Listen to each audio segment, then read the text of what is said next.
Coke? Did you guys catch what you could pause it's on his laptop, and just the triangle, thank you. Did you guys catch what happened during that scene visually?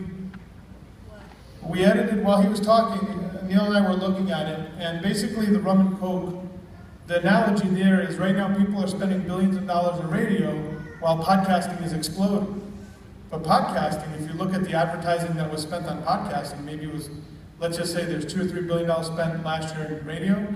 Podcasters, maybe 200 million. So it's peanuts compared. But he told you that the rum in the Philippines was cheaper than the Coke. And then we put the sun was setting at the end. So Neil and I were looking at the footage and we figured let's put a sun setting, so the sun is setting on radio and the sun is coming up on podcasting. So metaphorically, that was really good when we were looking at that. So Neil, anything you want to add that you were watching, and then we'll take questions. If any one of us want to run around. Yeah, John, if you could help us, if there's any questions in the crowd, stand up. John will come over with the mic. Go ahead. Sure. Hey, I just want to thank everyone that was allowed us to tell their story and allowed us to come into their homes, come into their radio stations, come into Guatemala, for heaven's sakes. And I hope that you guys saw that podcasting is global and that it's not a trend and it's not going to go away tomorrow.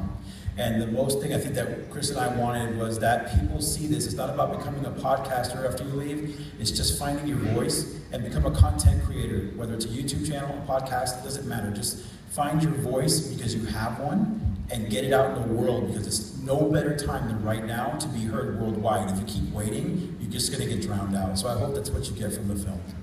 Yeah, some quick stats, just to give you some stats, because we got to interview a lot of people that know stats behind the scenes. So right now there's about 350,000 podcasts in the country, of that, or world I should say. 180,000 of them are active. The guesstimate is over the next 3 years, over 1 million podcasts will come online. For every 2,000 podcasts, they say there's about one. For every 2,000 blogs, there's one podcast. The reason is people want to consume the content via audio, and there's not enough content to keep up with the listeners searching for the material. So there is a huge gap and a void for people that are filling in with the niches. And I think Glenn had that point at the end.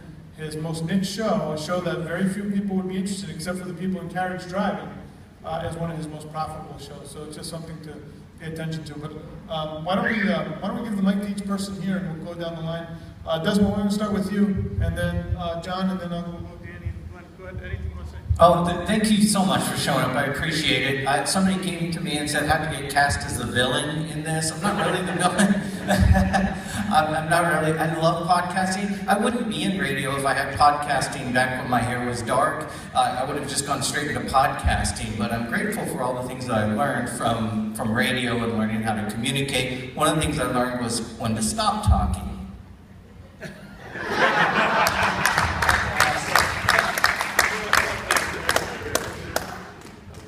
Yeah, just to piggyback on that, this guy, he comes from the radio, and, he says podcasters have a lot to learn from radio people, and radio people have a lot to learn from podcasters. It's true. I started my podcast with the help of this guy right here.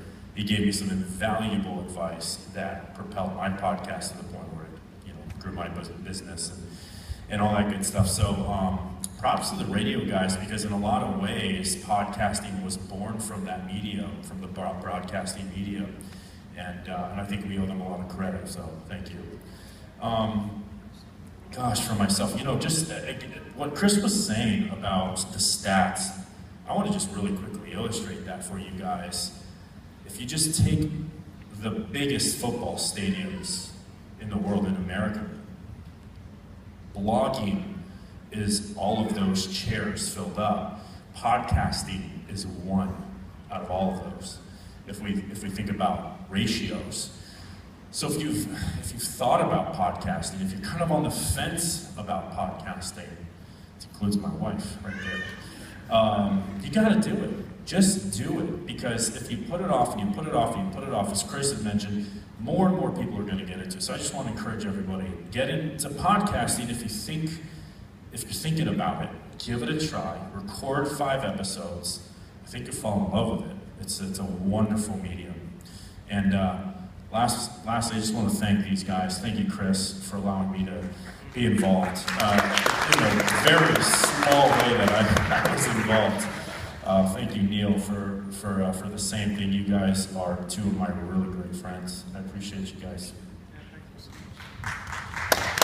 I'm going to be very brief. I learned from my friend Desmond to stay brief. I just want to touch a little bit about this, the second time we show it where Desmond sees it, and I was sitting there and I felt a little bad because when I edited it, I know I kind of made him seem like the villain. But I want you to remember, we're also a movie, and we're also trying to entertain, like Glenn said. It's education through entertainment. So part of that was because it allowed us to play back and forth ping pong and give you an entertainment while you're learning. So he's really a nice guy, right? No, I just want to say thanks to my family and friends for coming in and supporting. You know, I've been trying to get this venue for a while now, so that's why I was supporting. It's just been a blast working with Chris and Neil, especially you in LA. That was like insane. Yeah, we have a lot of footage that I don't know what you're gonna do with that, man. But man, if it comes out, it's pretty cool. So yeah, and if you can too, they have the DVDs over there outside. So if you want to support, that would be great. And hopefully, pretty soon, iTunes and Amazon and other places too, man. So thanks a lot. Well, podcasting is about the only thing that would bring me to the city to see Danny. So that's one thing. When I started 9 years ago, I had a lot of friends that said, after a couple of weeks, what are you going to talk about? It's horses. Well, we're 6,200 episodes, 13 shows, 30 co-hosts, and we have 2 more shows coming on shortly. So it's a niche. There's plenty to talk about. And find your niche, start talking about it. So, Danny, you remain the mic here. I'm going to go around. If you have a question and you're thinking the question, yeah, stand up. I'll bring the mic over to you. And for those of you that are on the fence, should I ask a question? Shouldn't I ask a question? Give yourself permission to ask the question. Okay. All right. Let's go for it. We're already here. We're all here. Introduce yourself and your question. I don't have a question actually. My name is Alicia Toledo. I'm family to Danny by marriage to Peter. I just want to congratulate you guys. The documentary was really compelling. It was really inspiring, and you did a great job. Thank you so much.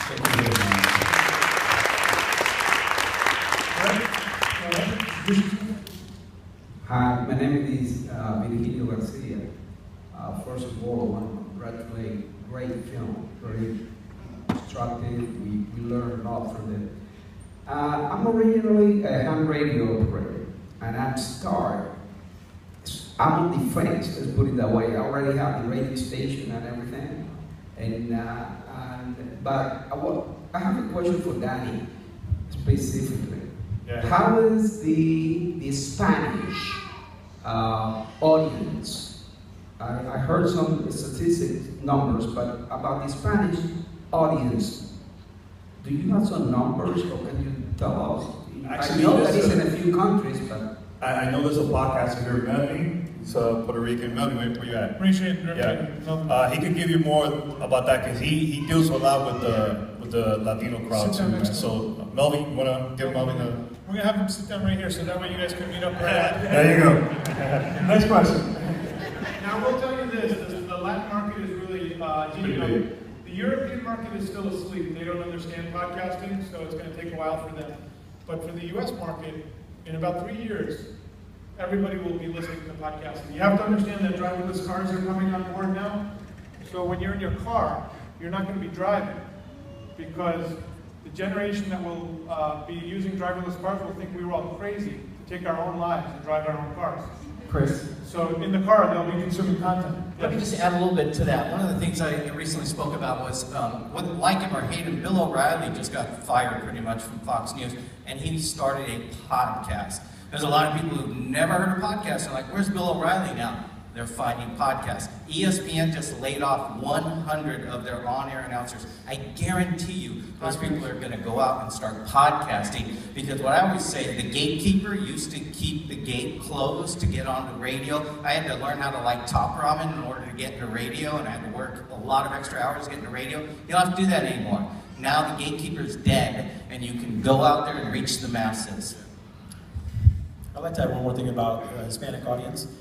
You have to understand that there are countries that are just a year. For everything we do, someone is 3 years, 2 years behind us. So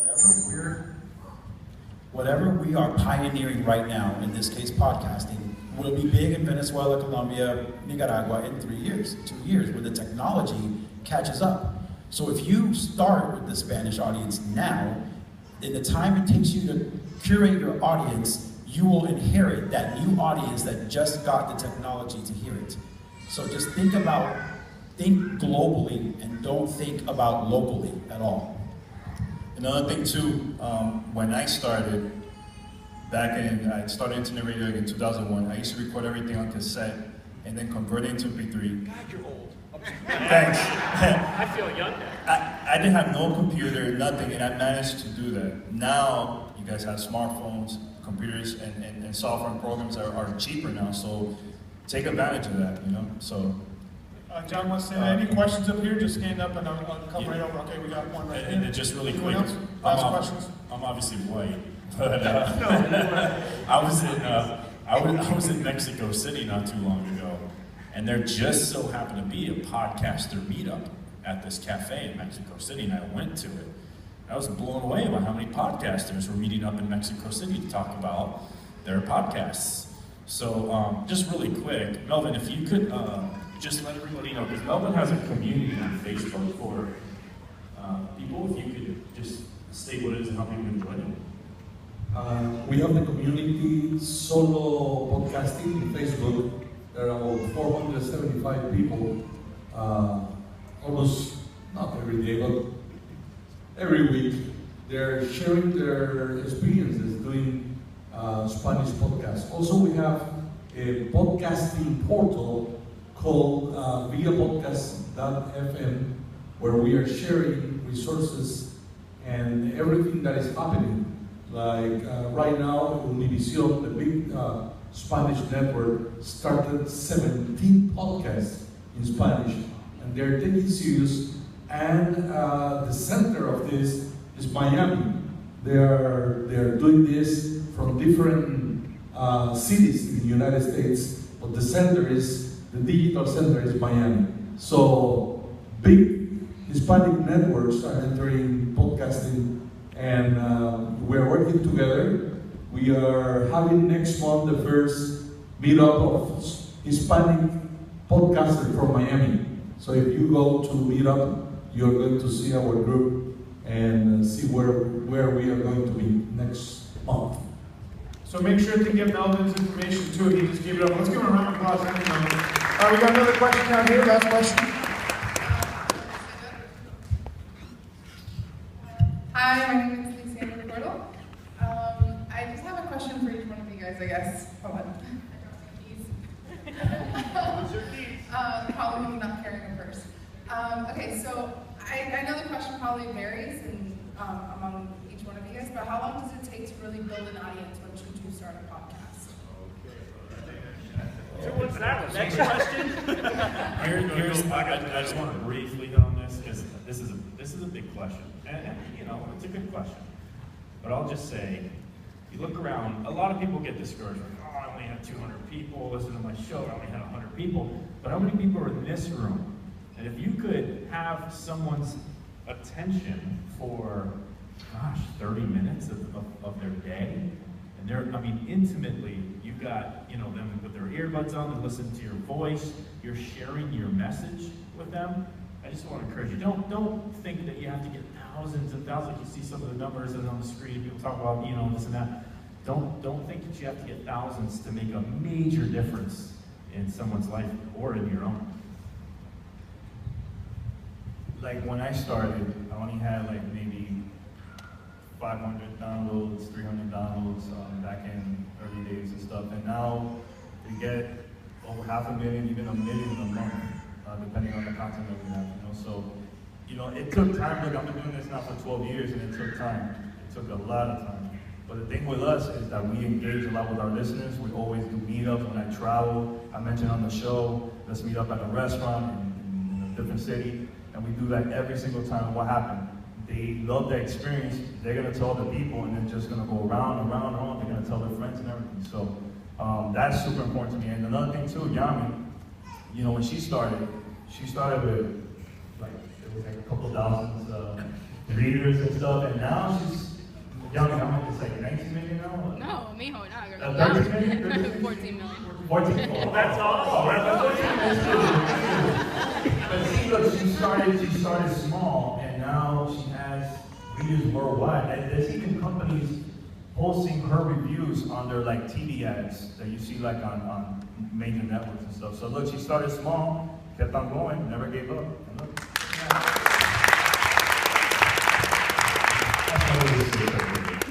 Glad anything you want to add to it? Because we're going to get to that. After 6 months, I started a long time ago, but after 6 months, we had 12 listeners.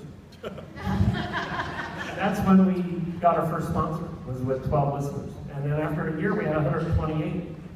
But we kept at it, and it started to grow, but we were consistent. And one of the most important things if you're thinking about podcasting is being consistent. You have to be there for your audience when you say you're going to be. If it's weekly or every other week or however you're publishing your shows, just be there for them, and they'll spread the word for you, and the word will get out there. But it does take time. So yeah, the process that we're in now with the movie is you guys are the second marketplace. We premiered it in Tampa, now South Florida. Because of Danny and his connections, next week we'll be going up to New York City at CBS and premiering it there. So we're looking to premiere, but more than anything, the way the new model of distribution, this goes with podcasting and filmmaking, we're distributing this movie directly to the public via iTunes. And then a month later, it'll be on Amazon. So the best thing that you can do for us, yes, you've seen the movie, is to support, and the reason why we wanted you to have these books is so you can understand what went behind making the movie.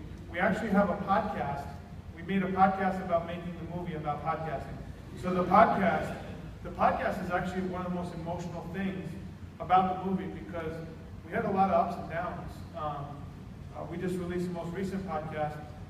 A week before we were supposed to have it, maybe 4 days, 5 days, 4 days before the movie was supposed to be screened in Orlando, Neil lost his father-in-law. And he was in the middle of editing the movie, getting it ready. So what we did was we captured kind of what was going on at the same time. So a lot of ups and downs in making the movie. And you'll hear about it here, but you'll go to the podcast and you can listen to it. It's called The Messengers. If you don't know how to get to iTunes on podcast, see me, I'll find the button on your phone and I'll share with you how you get it. But if you could purchase a DVD, I know you've seen the movie, and maybe give it to a friend, say, hey, I checked this out. These are really great guys, they're doing awesome stuff. This talks about podcasting. We really appreciate it because it helps us get the word out. Lorraine's been an amazing help. Lorraine, stand up. Let's give her a round of applause.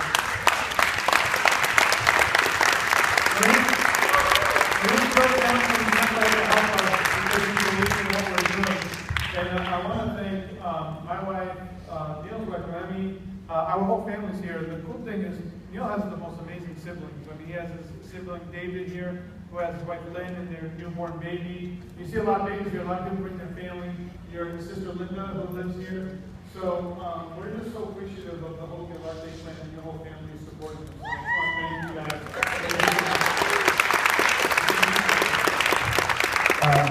I just want to say, I don't know if you noticed at the very end, we had a dedication to my father-in-law, and he meant the world to us. He wanted to be here, and the one thing that I loved was that he was in, was he 80, maybe? 79, 80.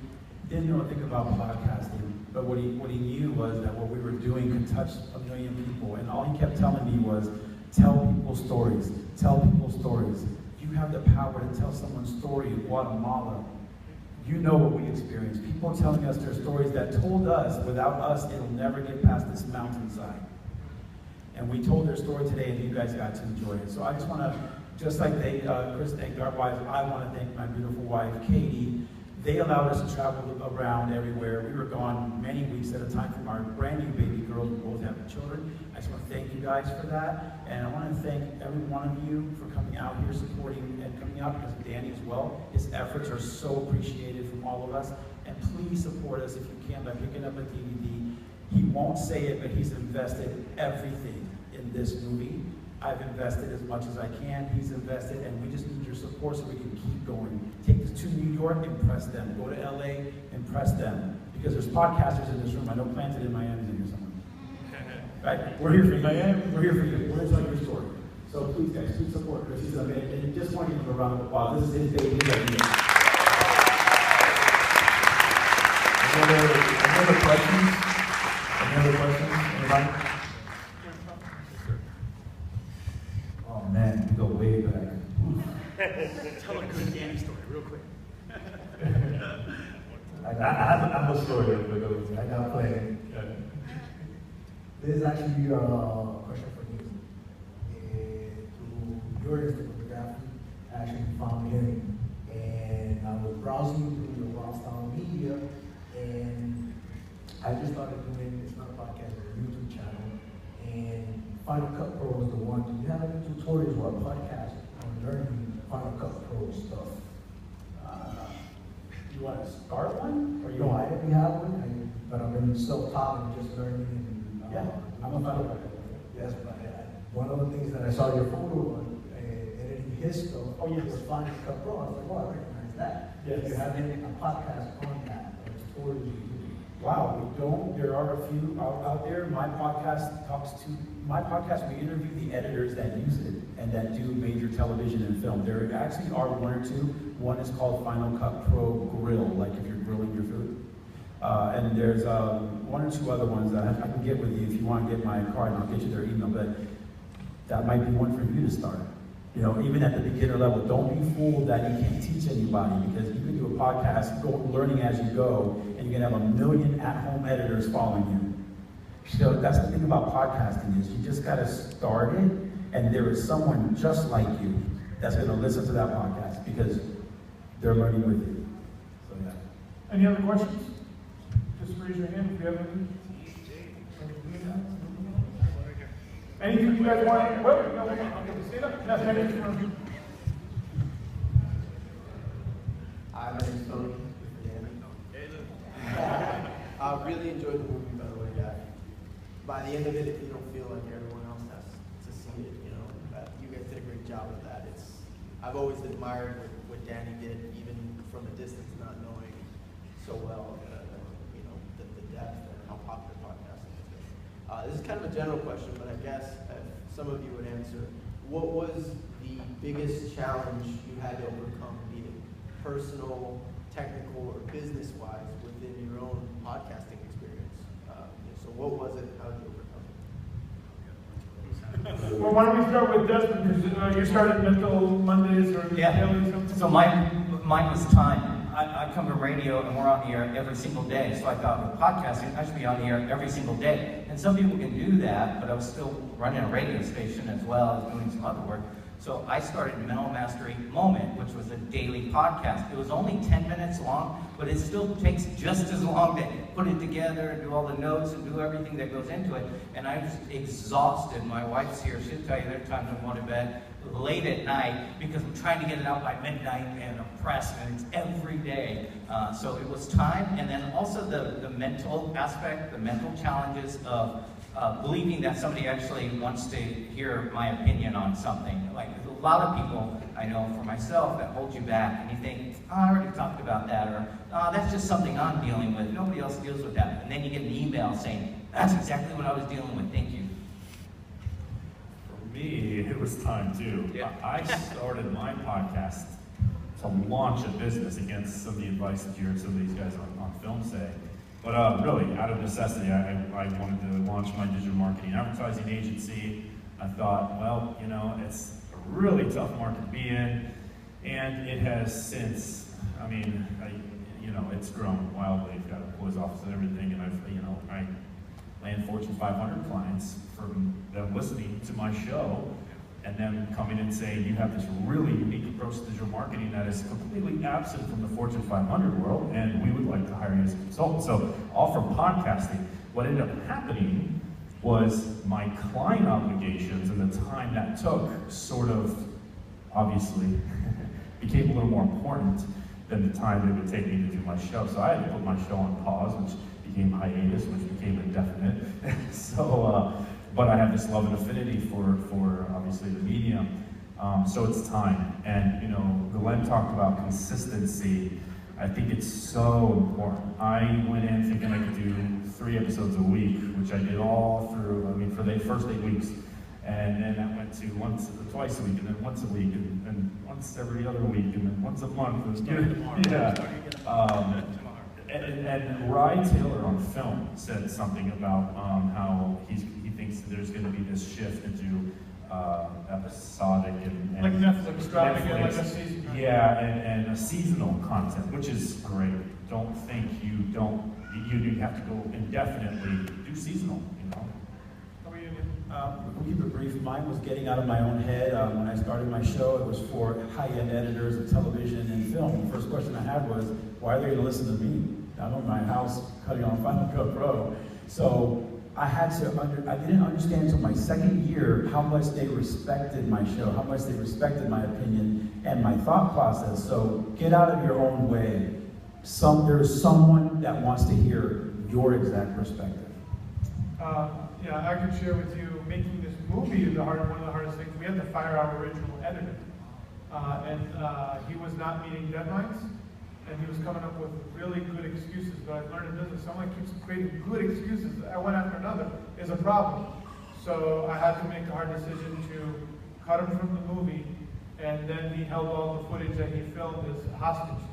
So if you listen to the podcast, you listen to it literally. We didn't know if we were going to make the movie or not halfway through.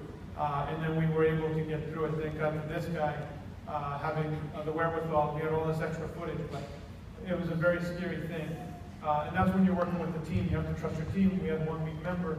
Luckily, we were able to get him his walking papers before if he stayed with us, we wouldn't have the movie today. So it's recognizing talent and making sure they have integrity. And then keeping the core team, though, we kept together and we finished the project no matter what happened. Well, for me, it was when I started, I had no money, no computers, nothing like that. I remember I was trying to save money. I was saving money I wanted to buy like a mixer and mic and everything. And then I started dating Jennifer, my fiance. So for my birthday, she got me mixers, mics, and everything. That was pretty cool. So thank you for that. I love you. But it's crazy because when I started, I remember going to LA for the first time. I went to LA for a conference for E3. I went there with my brother, and I only had $20 with me for the whole week. So we were eating dollar burgers for the whole week. I wasted all my money in hotels, flights, everything. It was crazy, but it was all worth it, So, and look now we're very successful. We signed a deal with CBS Radio and everything, but the struggle was tough when I first started. So. And then Jennifer's part in the movie, we put it in because we thought it was really interesting, but it gets a laugh every time. So we didn't know that it would evoke that laugh and that emotion, but people chuckle at the whole Twitter thing. So thank you for that. It is a really great spot. Go ahead. I think ours was teaching horse people about anything electronic. And figuring out how to listen to our shows was always our biggest challenge. We did a show, there's this thing called the World Equestrian Games. It's like the Olympics for horse people, happens every 4 years. And in 2010, it was in Lexington, Kentucky. We did a show about it for 2 years, and they wouldn't give us press passes. We did a specific show about it. I had to go to the president of the company to get press passes. There's another one coming up in Tryon next year. We have a show about it, and they called and said, "You are coming, right?" So it's changed over the last 8 years. So, for those of you that Lorraine came to my phone, she's got to swipe. Thank you for already supporting us. People were going there and getting the DVDs, so we appreciate it. We'll have these guys signing the programs. If you could spread the word about this, we will email you when it goes out to iTunes. What we're going to do is we're going to have it listed on iTunes for like 2 months so you can pre-purchase it. That way we can spread the word. The way it works is we want to get as many people pre-buying it on iTunes so when it hits, it goes to #1 on the documentary independent section. We will then send out press releases in Miami, Key West, Tampa, everywhere we film and create the buzz behind the movie. So it's an organic grassroots. So literally, you're helping us in the digital age launch a movie to #1 legitimately through the crowd and direct connection with the creative. So if you could tell your friends and your family about it, we appreciate it. We'll email you once iTunes approves it. Just so you know, doing a movie and getting approval is 10 times, if not 100. A podcast is really easy getting on iTunes. They told us that they wanted us to fix 1 second in the movie. We both watched the second, and there was nothing missing. And then Neil and I got on the phone, huh? Then they said it was frames. Frames, so in 1 second, there's 30 frames.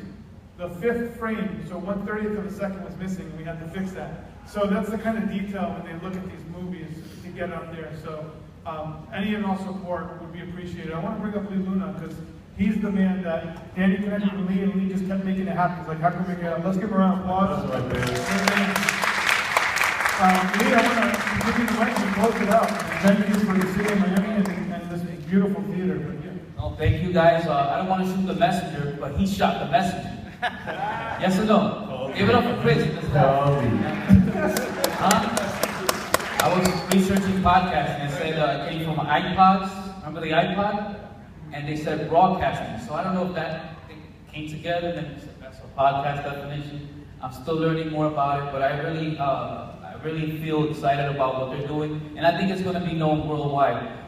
Just a couple of housekeeping. Latinos Unidos, they allowed us to be here in this setting, the theater. So if you help the concession stand, that'll be part of helping Latinos Unidos, Latinos United, also LatinosUnidos.org.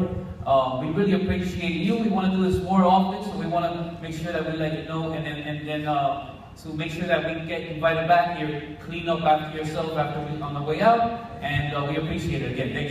Thanks. Thanks for also listening, Andy, and my loyal team at Theater Super Open for the support. Guys, the game's what we need to sign in. So, Danny, if you and Neil could go to the back. Yeah. Oh, yeah. Hey, I know you guys are tired, but what you really need is a drink. So it's a meet and greet at Duco's on 17th and Flagler. You can hang out with me tonight, Chris, and have a good time with all We of put us. the address on the Facebook event page, but go back there, please. We need to sign. Oh, you. Yes, I got the mic. Go back there.